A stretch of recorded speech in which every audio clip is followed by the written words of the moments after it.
नमस्कार दोस्तों, आज हम लोग पढ़ेंगे महाजनपद।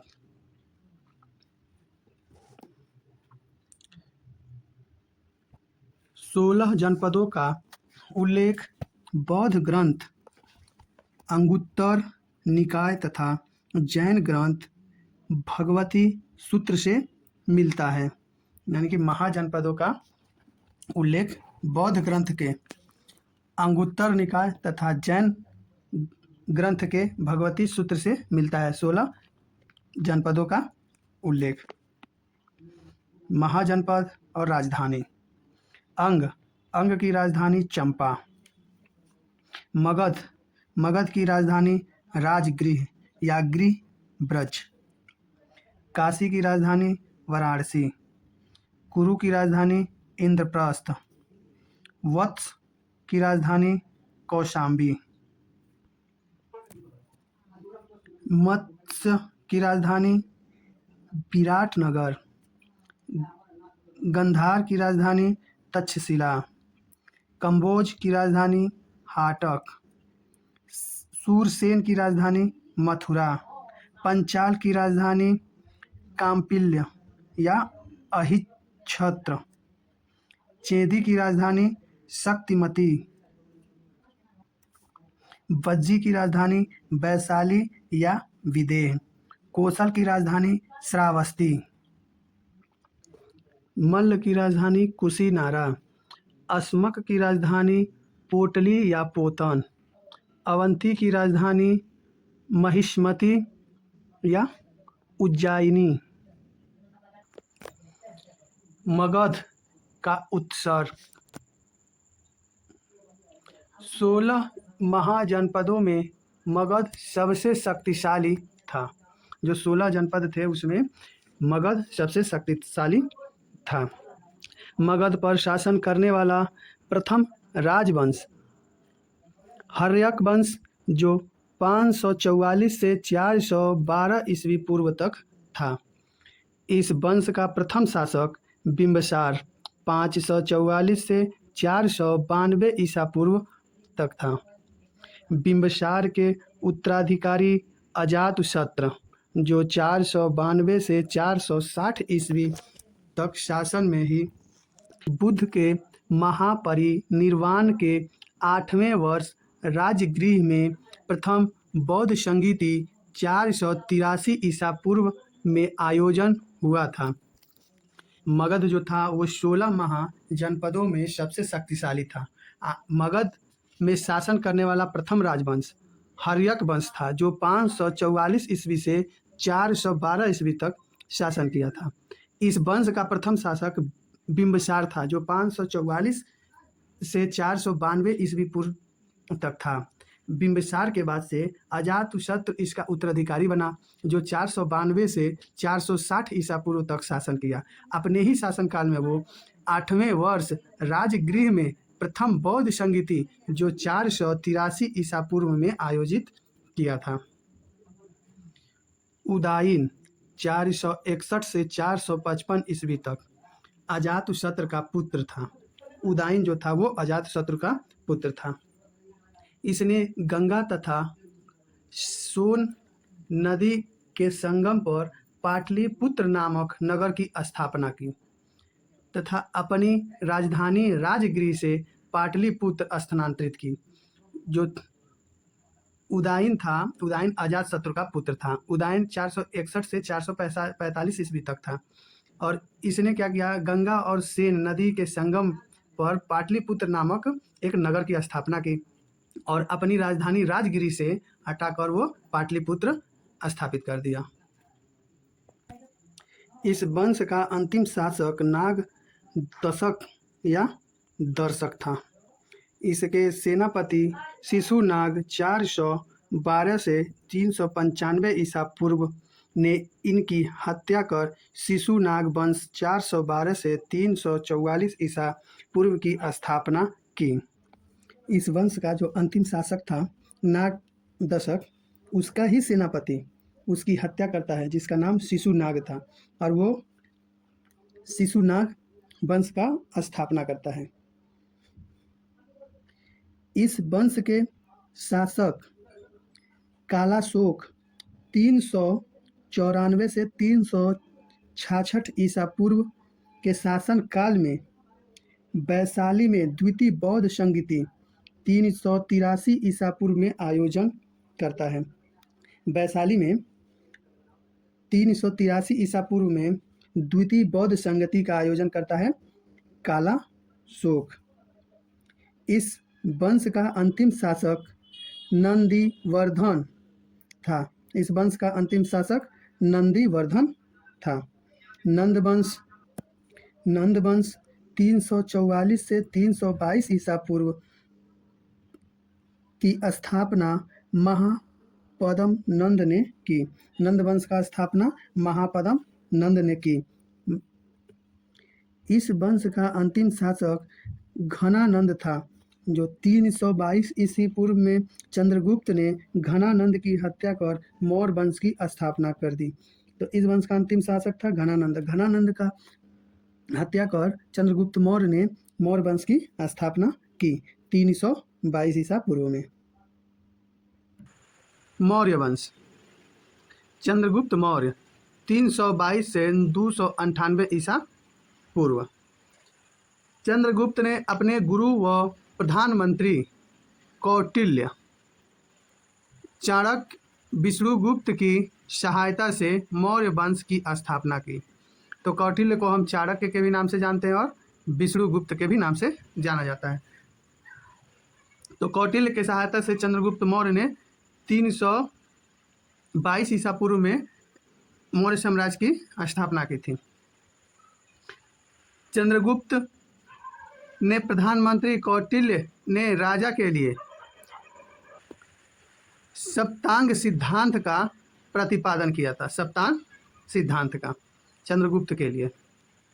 चंद्रगुप्त के दरबार में सेलुकस का राजदूत मेगास्थनीज आया था।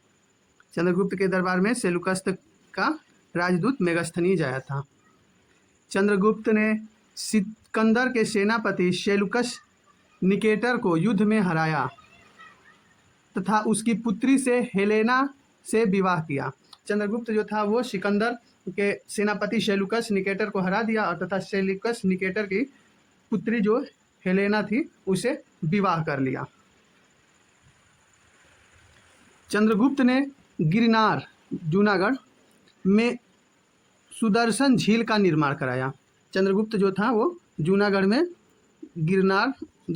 सुदर्शन झील का निर्माण कराया।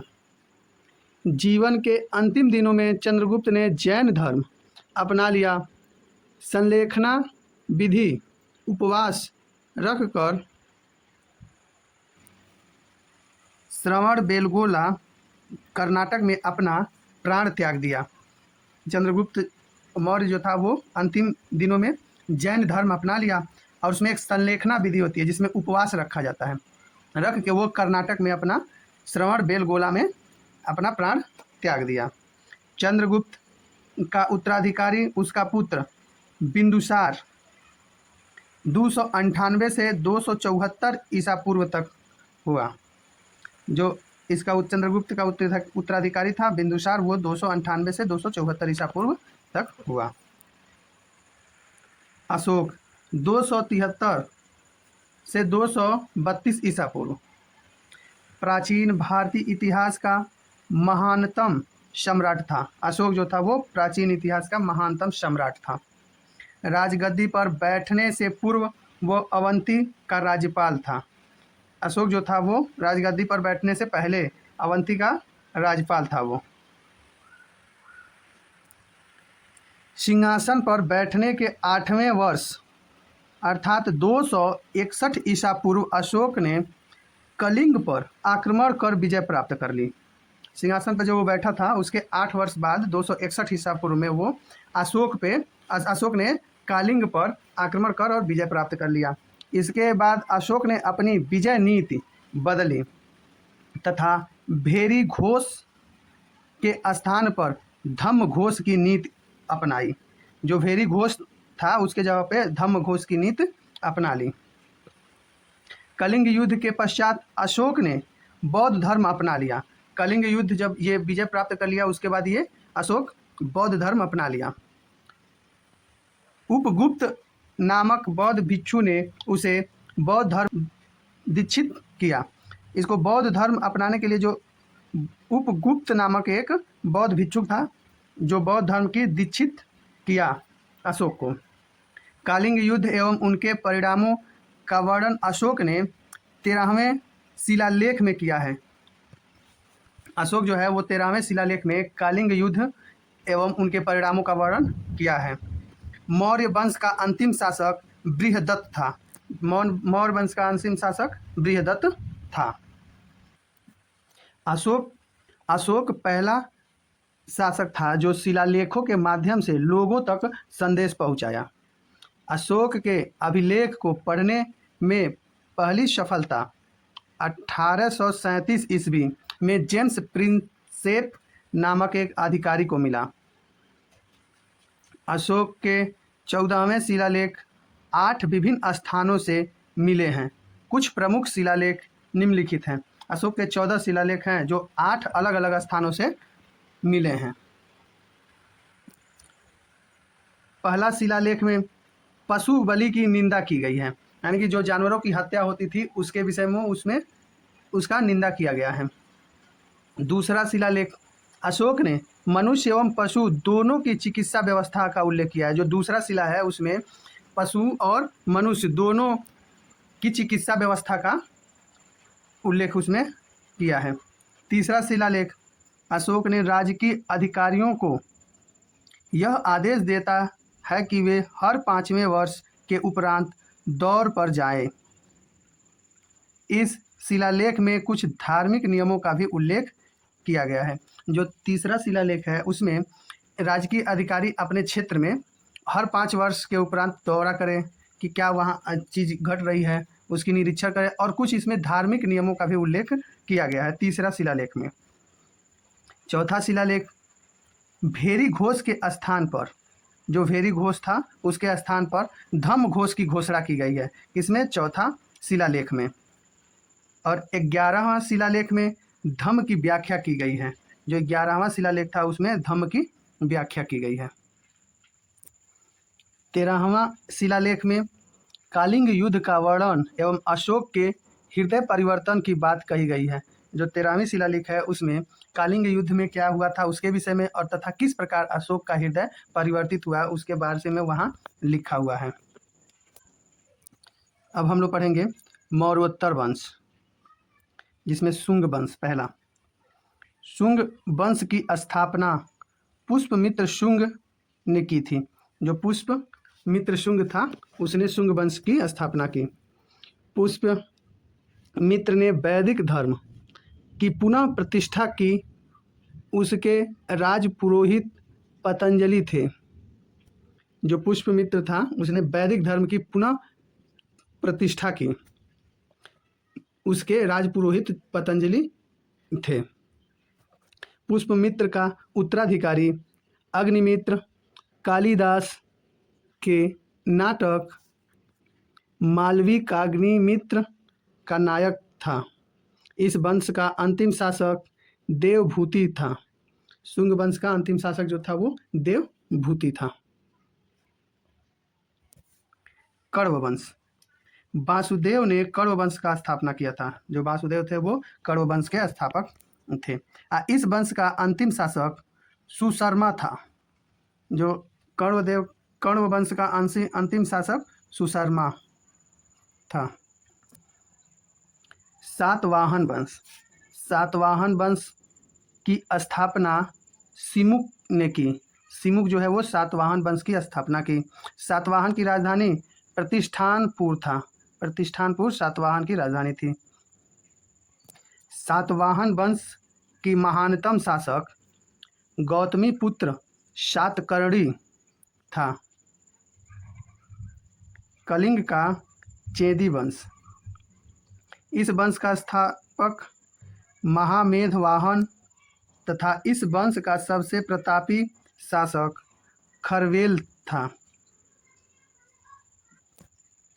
इंडो ग्रीक यवन, भारत पर यवनों का प्रथम आक्रमण पुष्यमित्र शुंग के समय में हुआ था।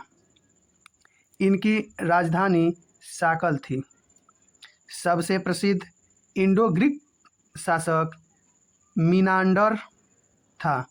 भारतीय बौद्ध साहित्य में इसे मिलिंद कहा जाता है। मिनांडर को भारतीय बौद्ध साहित्य में मिलिंदर कहा जाता है। मिनांडर ने बौद्ध भिक्षुक नागसेन से बौद्ध धर्म की दीक्षा ली। जो नागसेन थे बौद्ध भिक्षुक, उनसे ये मिनांडर दीक्षा लिए थे। प्रसिद्ध बौद्ध ग्रंथ मिलिंदोपन्हो में नागसेन व मिलिंद के दार्शनिक वार्ता का वर्णन है।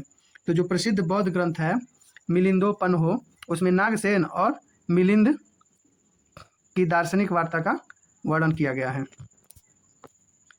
शक वंश। यूनानी के बाद शक भारत आए। जो यूनानियों के बाद शक भारत आए। शकों की 5 शाखाएं थीं। जो शक थे उनकी 5 शाखाएं थीं। माउस भारत में प्रथम शक शासक था। जो माउस था वो भारत में प्रथम शक शासक था।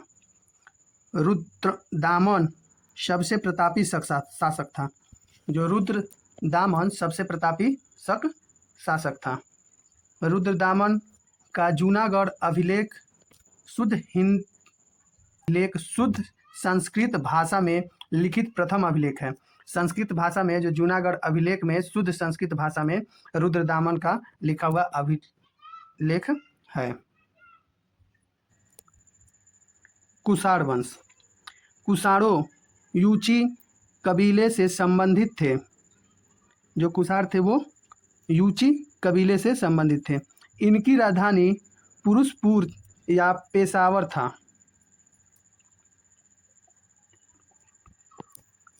कुजुल कडफिसेस इस वंश का प्रथम शासक था। कुजुल कडफिसेस इस वंश का प्रथम शासक था। कनिष्क इस वंश का महानतम शासक था। जो कनिष्क था वो इस वंश का महानतम शासक था। 78 ईस्वी में कनिष्क ने शक संवत चलाया।